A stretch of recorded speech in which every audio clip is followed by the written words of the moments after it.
Le Déclic Tour, c'est l'opportunité de découvrir ce qu'est l'entrepreneuriat social, mais pas seulement, c'est aussi se découvrir soi. Donc le Déclic Tour, pour moi, c'est vraiment une occasion particulière, vraiment un moment privilégié pour pouvoir se poser pendant 9 jours à réfléchir vraiment à ce qu'on veut faire de notre vie, qu'est-ce qu'on veut apporter en fait aux autres. Le Déclic Tour, c'est une aventure qu'on vit en groupe et aussi avec soi-même. C'est quelque chose que je trouve absolument génial dans le Déclic Tour, c'est qu'on arrive tous là, personne ne se connaît, donc au début, évidemment, c'est bonjour, je m'appelle Nada. Je m'appelle Laetitia, j'ai 35 ans. Tout d'abord, je m'appelle Thomas, j'ai 22 ans. Je m'appelle Julie, j'ai 32 ans. Je m'appelle Samuel. Moi, je m'appelle Lucille Rieux, je suis l'une des cofondatrices de Déclic. Moi, c'est Mathilde. Je m'appelle Arnaud. Moi, c'est Lucie. Donc, je m'appelle Barbara, je suis une des 3 facilitatrices du Déclic Tour. Déjà, c'est incroyable de rencontrer tous ces gens. C'est incroyable la dynamique de groupe qu'on a réussi à... Moi, j'étais bluffé. La dynamique de groupe qu'on a réussi à mettre en quelques heures. Les gens se sentaient à l'aise les uns avec les autres. Ce qui a été assez fascinant pour moi, c'est qu'après même une journée et demie, c'est comme si les 30 personnes qui font partie du Déclic Tour, on se connaissait déjà, comme une bande de copains, une bande de cousins. Et ça, c'est notamment grâce à tous les ateliers. Je pense notamment aux ateliers où on prend le temps de se regrouper, de prendre une minute, de s'apaiser, de se connecter les uns aux autres et de se dire, tiens, il y a 30 profils différents, mais on est tous là pour la même chose. Et faisons vivre cette flamme et cette motivation qui nous réunit. Ce que je trouve intéressant dans le groupe, c'est qu'il y a quand même une assez grande diversité d'âge, d'intérêts. Et en même temps, il y a quelque chose qui les unit.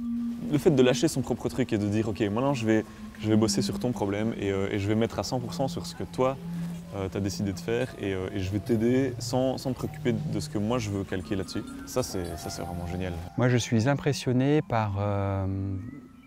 ce qui me vient comme mot, c'est par leur humanité, leur solidarité, leur facilité à collaborer. Ils ont une grande écoute les uns envers les autres, beaucoup de respect. Alors dans le Déclic, il y a eu plusieurs phases en fait. Il y a eu la phase d'inspiration où on a rencontré des personnes qui avaient déjà mis leur projet en route. C'était très intéressant, on s'est vraiment imprégné de toute cette motivation et on s'est inspiré des projets.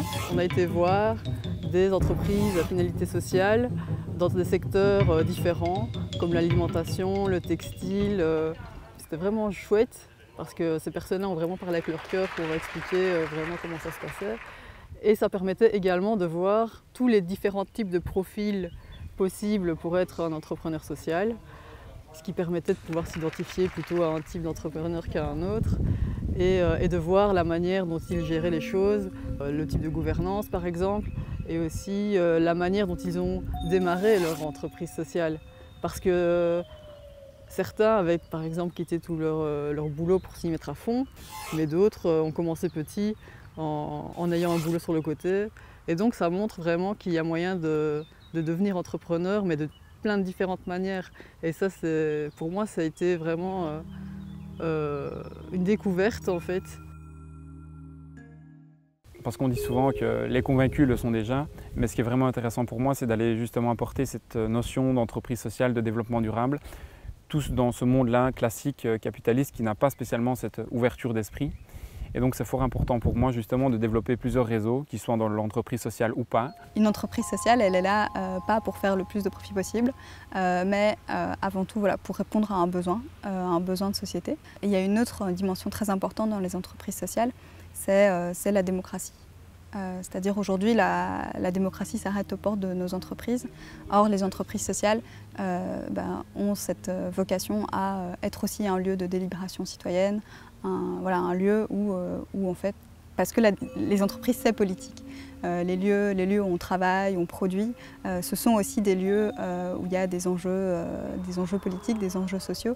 Et c'est important pour les entreprises sociales de pouvoir faire rentrer la démocratie en fait, dans l'entreprise. Voilà, c'est les 2 grands enjeux. Si l'entrepreneuriat social m'intéresse, c'est parce que on place l'humain au centre, en fait. On replace l'humain au centre des préoccupations et je pense que c'est quelque chose qui manque pour le moment dans la société. C'est le fait de réfléchir un peu plus en termes d'humain.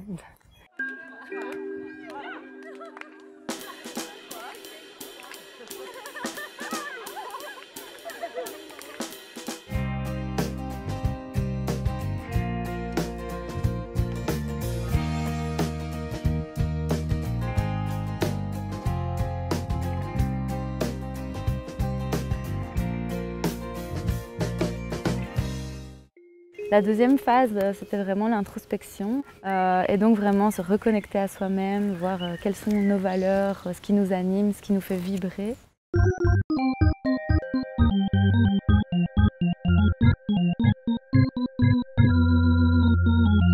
Intérieurement, on apprend beaucoup de choses sur soi, on croit toujours, enfin je crois que je me connais, mais en fait c'est magnifique en fait la manière dont on peut évoluer grâce à la vie des autres qui voient des choses en nous, des forces, des faiblesses qu'on n'avait pas remarquées.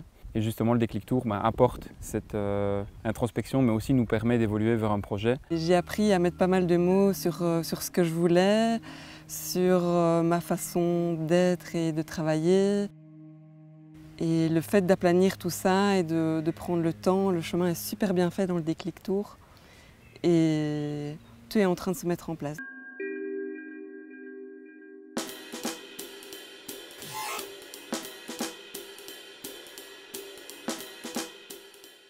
J'avais peur que ça soit à fond en mode développement personnel et deviens l'entrepreneur de ta propre vie, tu vois, hyper axé sur l'individu. Et voilà, ça c'est un truc dont j'avais un peu peur et pas du tout. Enfin, il y a cet aspect-là, mais super bien équilibré, je trouve, avec des moments de collectif et de cette conscience que les projets, c'est les projets qui naissent de l'intelligence collective et de ce que tout le monde a à y apporter. Moi, ce qui m'anime et mon aspiration la plus profonde dans mon accompagnement dans le déclic tour, c'est que chaque participant puisse, à un moment, avoir la prise de conscience de oui, j'ai le droit de croire dans mes rêves. Oui, j'ai le droit d'avoir des rêves et j'ai le droit d'y croire.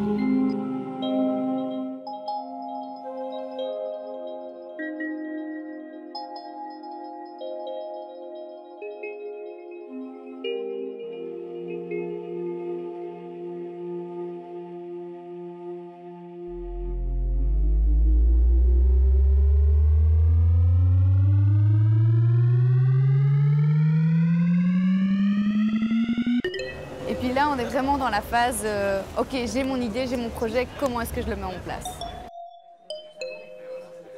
Tu vois, ici, à Liège, c'est l'effervescence, on est dans la dernière phase où c'est un peu l'émergence de différents projets et donc c'est très, tu vois, ça bouge quoi. Et il y a un côté branché sur les valeurs, les idées, ce qu'on veut faire, les projections et tout ça, et puis il y a un côté très terre à terre aussi de ok, maintenant on le fait et là on rencontre des gens qui nous aident concrètement sur ok, c'est quoi un statut d'SBL, de coopérative, qu'est-ce que ça implique, comment choisir plutôt l'un plutôt l'autre, concrètement comment tu veux faire ton modèle, comment choisir tes partenaires, par qui te faire accompagner. Donc il y a beaucoup d'infos, beaucoup d'outils.